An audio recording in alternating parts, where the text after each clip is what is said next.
Hello bachcho, let's read this given question. So the given question says that a certain amount of an ideal monoatomic gas needs 20 joule of heat energy to raise its temperature by 10 degrees Celsius at constant pressure. The heat needed for the same temperature rise at constant volume will be.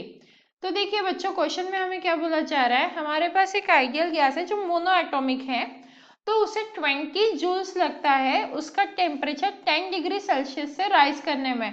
मतलब मान लीजिए पहले अगर T1 था या पहले 0 था, तो 0 से अब 10 डिग्री सेल्सियस में जाने के लिए उसे कितनी एनर्जी लग रही है, 20 जूल्स ऑफ एनर्जी लग रही है। और ये क्या है, एट कांस्टेंट प्रेशर। तो हमसे आगे पूछा गया the heat needed for the same temperature rise, कितनी अमाउंट ऑफ हीट लगेगी इफ हमें सेम टेम्परेचर रेंज रखनी है, 0 से 10 डिग्री सेल्सियस जाना है, बट अब कांस्टेंट वॉल्यूम पे। पहले कांस्टेंट प्रेशर था, अब कांस्टेंट वॉल्यूम पे। तो हमें कांस्टेंट प्रेशर के लिए गिवन है, कांस्टेंट वॉल्यूम के लिए हमें फाइंड आउट करना है। तो इस क्वेश्चन को सॉल्व करने के लिए सबसे पहले हम की कंसेप्ट देख लेते हैं। तो हमारा की कंसेप्ट क्या रहेगा, मोनोएटॉमिक गैस बोला है, तो मोनोएटॉमिक गैस को हम लिख लेते हैं मोनोएटॉमिक गैस। अब मोनोएटॉमिक गैस के लिए Cv क्या होता है, Cv हमारा होता है 3R/2 और वही Cp क्या होता है हमारा 5R/2। तो ये हमें यूजफुल रहेगा इस क्वेश्चन को सॉल्व करने के लिए। अब चलते क्वेश्चन सॉल्व करते हैं। क्या करेंगे हम, सबसे पहले कंसिडर करेंगे लेट नंबर ऑफ मोल्स क्या है, n है, तो नंबर ऑफ मोल्स हमारे क्या है, n मोल्स है। और एट कांस्टेंट वॉल्यूम हम एट कांस्टेंट प्रेशर दिया हुआ है सबसे पहली केस। तो एट कांस्टेंट प्रेशर पे क्या होता है, at constant pressure delta Q is equal to क्या होगा, n C p into delta T.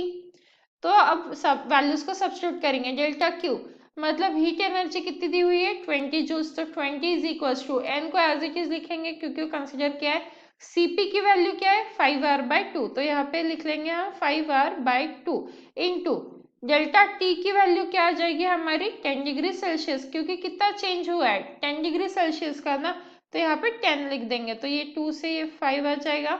इसे अगर हम सॉल्व करते हैं तो n की वैल्यू हमें मिल जाएगी और वो क्या रहेगी 4/5R। तो ये हमें n की वैल्यू मिली है। अब हमें क्या बोला है, कांस्टेंट वॉल्यूम पे बोला है हमें, तो कांस्टेंट वॉल्यूम देख लेते हैं। अब यहाँ पे at constant volume, at constant volume क्या जाएगा, delta Q is equals to n C v into delta T. तो n की वैल्यू तो हमें मिल गई है, यही सब्स्टिट्यूट करेंगे। अब सेकेंड केस में हमें हीट पूछा है, मतलब डेल्टा Q की ही वैल्यू हमें फाइंड आउट करनी है। तो n की वैल्यू सब्स्टिट्यूट कर देंगे 4/5R। Cv की वैल्यू क्या है 3R/2, तो यहाँ पे आ जाएगा हमारा 3R/2 into change in temperature कितना रहेगा, फिर से 10 डिग्री सेल्सियस, क्योंकि उन्होंने क्या बोला है कि हमें सेम टेम्परेचर राइज चाहिए।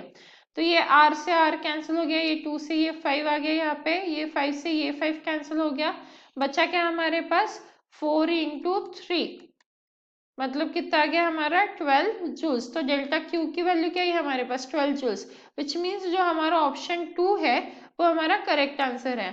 And hence the final answer for the given question is option 2, that is 12 joules. Hope you understood it well. Best of luck.